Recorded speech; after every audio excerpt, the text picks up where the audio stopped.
Hello everyone, here's a continuation of the previous video about building characters in the game, so let's get started. And before I start, if you haven't watched the first part, you can check the link in the description box, and I've covered 11 characters in that video. So the first character is Stikka Whitehawk. I've covered her already in my previous video, and I really think she's a great A rank character, as she can buff the main DPS by 45% crit rate. To enable her buff to the right character, just simply put the main damage dealer in the 4th slot of the party setup. She is a special class, but I don't know why her sync crit stats are the same as the assault class. Maybe just an error on the developer's part. Anyway, for her chipset, I recommend the 2-set effect of the Fusion set to lower the cooldown of her intrinsic skill by 20%. As for the substats, it's better to make her tanky to provide buffs throughout the entire battle. I suggest durability, armor, and effect AMP. For her weapon, use the S-rank Torrent W80, Night Owl, Heretic S2, or A-rank Conflict Gamma. The next character is Lionguard Blade Shadow. She's a heavy class that can really tank because she can heal her own HP and taunt the enemies using her ultimate skill. She is such a perfect heavy class in my opinion. Between MK3 and her, I think she's more versatile and can easily max out since she's an A rank and getting more copies of her is easier than MK3. For her chipset, I recommend the 2-set effect of the Fusion set to reduce the cooldown of her intrinsic skill. If you want her to be more tanky, she can use the Magic Armor set or the Collapse set to utilize her taunt effect. For substats, aim for durability, armor, and resistance. And for her weapon, use the S-rank heavy types or the A-rank Royal Guard Gamma. The next is the exclusive character that can only be obtained through a top-up. I basically don't have her since I'm a full free-to-play player, but based on her skill set and suggestions from other players that already using her, she's a typical DPS type that needed a high crit rate and crit damage to obliterate her enemies in one ultimate. So for her chipset, I recommend using the Implosion set for higher crit rate and bonus crit damage when using her ultimate skill. As for subsets, aim for firepower, crit rate, crit damage, and physical damage. For her weapon, if you don't have her exclusive weapon, use the S-rank Assault type Blizzard FN. The next character is this red-haired mummy.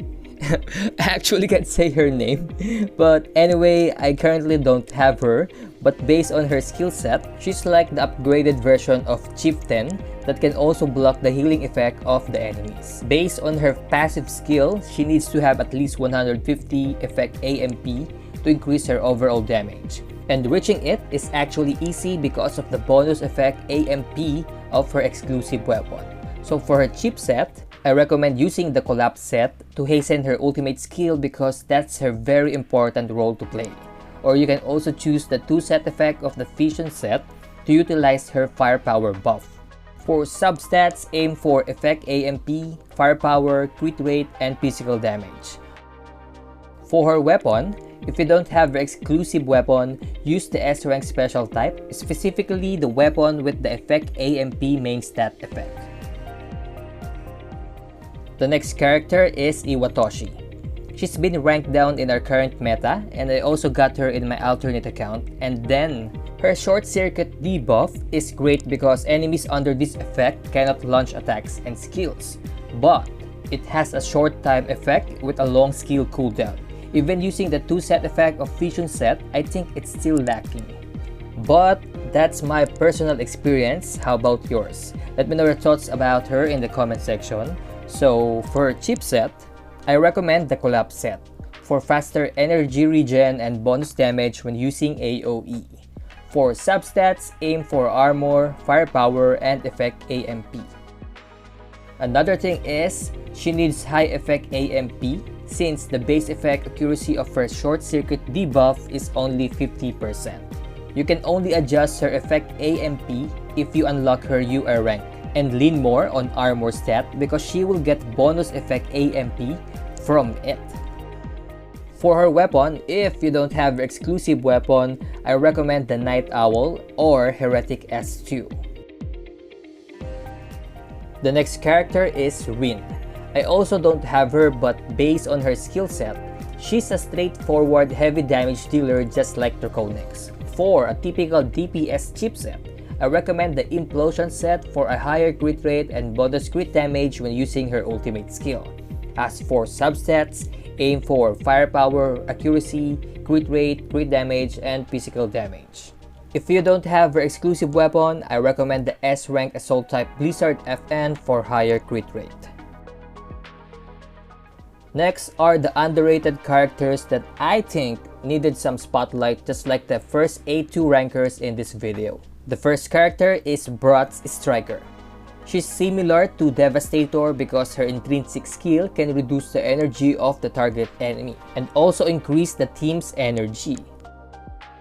She can also reduce the armor of the target, which is not bad for an A-rank kit. So for her chipset, I recommend the 2-set effect of the Fusion set to reduce the cooldown of her intrinsic skill.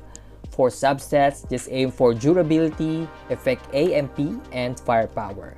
For her weapon, I recommend weapons that have energy as their main stats. The next character is Velvet.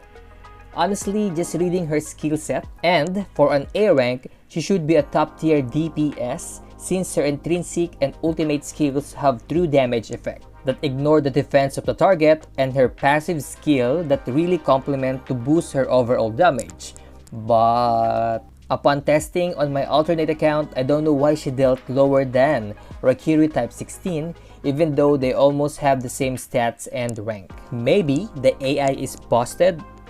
Anyway, since she's a focused damage dealer, as always, the chipset that I can recommend is the Implosion set for higher crit rate.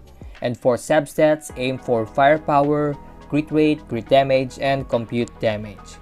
For her weapon, I recommend the S-Rank Assault type Blizzard FN. And the last character is Zero-Wing. She is the downgraded version of Lily because her ultimate skill inflicts laceration that lowers the healing of the enemies by 50%. And another thing about her is that after using her ultimate skill, she can heal all the units in the battle. What I meant was, even the enemies will receive healings, so it's like a double-edged sword. For her chipset, I recommend the Collapse set to utilize her ultimate skill. As for the substats, aim for firepower, effect AMP, and durability. For her weapon, I recommend using a weapon that has energy main stats, just like Night Owl and Conflict Gamma. So that's all in this video. Thanks for watching. Kindly subscribe to my channel for more videos like this, and I'll see you in the next one.